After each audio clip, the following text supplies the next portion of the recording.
ఒక ఊరులో రాఘవ్ అనే యువకుడు ఉండేవాడు. అతను చిన్నప్పటినుంచి చతురుడు. ఆ ఊరులో రాత్రి సమయం ఎక్కువగా దొంగతనాలు జరుగుతూ ఉండేవి. ప్రజలు భయంతో ఉండేవాళ్లు.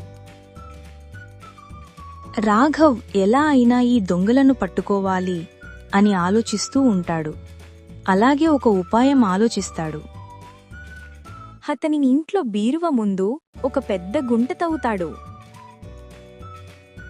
ఆ గుంట మీద ఒక గుడ్డని కప్పి ఉంచుతాడు.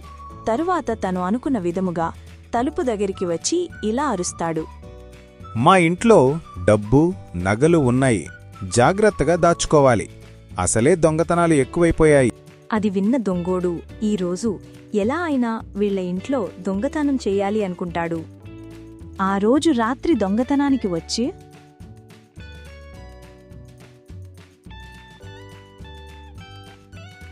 చూసుకోకుండా ఆ గుంతలో పడిపోతాడు. అక్కడ ఉన్న రాఘవ వచ్చి దొంగ దొంగ అని అరుస్తాడు. అది విన్న గ్రామ ప్రజలు వచ్చి దొంగని పట్టుకుని కొడతారు. అలాగే రాఘవ్ని చాలా బాగా ఆలోచించి పట్టుకున్నావు అని మెచ్చుకుంటారు.